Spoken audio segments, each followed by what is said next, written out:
We have an NBA trade. The Miami Heat have agreed to trade center Thomas Bryant to the Indiana Pacers, who will be sending a swap of a future second round pick to the Miami Heat. Of course, with the NBA trade rules, Thomas Bryant becomes trade eligible on Sunday, which is December 15th. On December 15th, roughly 90% of the NBA becomes trade eligible. And here is the very start of the trade market, specifically with the Indiana Pacers going out to acquire a center after the injuries to both James Wiseman at the very beginning of the season and Isaiah Jackson a couple weeks after that.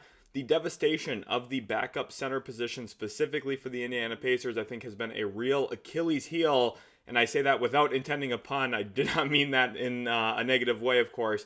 But the injuries to both of their big men have really kind of hurt their season. You add that to kind of the inconsistent play early in the year from Tyrese Halliburton, and maybe just the kind of changing of this team's identity after the Pascal Siakam trade last year. Now, I know they went on to make the Eastern Conference Finals, but it has been a little bit of a struggle for them this year as they've kind of shifted their play style, maybe not playing with the same vigor and speed and pace that they were playing with at the beginning of last year. I think some of that does stem directly from Halliburton's hamstring injury as well, which has really hampered his overall performance year in, year out, from where he was last year to where he is now this season. But I do think the Pacers are still a team that is extremely deep, and with how open the Eastern Conference is right now, specifically kind of the gap between, say, like the 6th seed, 5th seed in the Eastern Conference and the 10th, 11th seed in the Eastern Conference, Indiana should still feel like they're a team that, if they get into the playoffs, can be a real risk for other teams with their style of play, their shooting, and their overall collection of depth.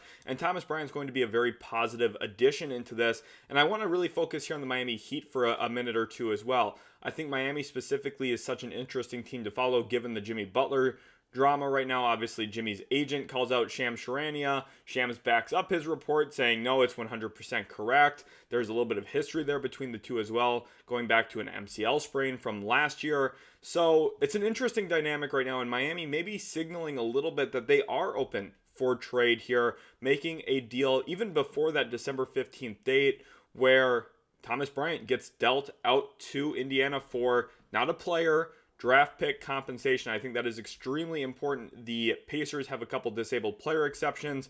My assumption right now is Thomas Bryant will be fitting into those numbers specifically here at this point in time. So it's an interesting situation as we look here at what Shams had to further say, who is breaking the news. The Pacers scoured the trade market for a backup center after losing big men Isaiah Jackson and James Wiseman to torn Achilles tendons. Bryant is in his 8th NBA season, averaging a little bit over 4 points per game and 3 rebounds in just 11 minutes. So if you look at his per 36 minutes right now, he's averaging double-digit points and rebounds, which is relatively impressive. Now, per minute basis is never really the best way to really evaluate things, but this is more so of a band-aid for the Indiana Pacers, who needed a one-year kind of rental, a one-year stopgap for their center position with the injuries to both Isaiah Jackson, who I still really like a lot, and also James Wiseman. And I think getting a one-year stopgap here does make a lot of sense, kind of patches up the center rotation a little bit for Indiana without costing them an arm and a leg to upgrade that specific part of their roster. So all in all, I do like this trade for both sides. I understand what Miami's doing here, maybe signaling to the rest of the league that they are open for trade, and also being willing to discuss with other teams the possibility of perhaps a Jimmy Butler trade. Whereas for Indiana, they're making a win-now move at a very small, low cost with a second-round swap in here. It's a pretty smart deal, I think, for Indiana. It's a shrewd deal for them. And Miami turns a player who cost them nothing to get, essentially, into a future second-round draft asset, which could be valuable down the road for them as well. We'll see how Miami looks to build around this rebuilding era of their team. We'll see how much movement there really is. Tyler Hero's been playing great basketball. Will he be one of the cornerstones of that organization moving forward? We'll see. But I think right now, the one question we have answered from this trade, Indiana finds a stopgap center to play behind Miles Turner for the remainder of the season, of course, assuming health. Indiana has not had that luxury so far this season, but hopefully moving forward, the Pacers are able to get back on track. I do think this helps them win a bit more this season. It's not the biggest needle mover, but it definitely helps, especially in today's modern iteration of NBA basketball. The better big men you have, the more big men minutes you can distribute evenly across the board, the better you are. We see that with a bunch of teams in the West.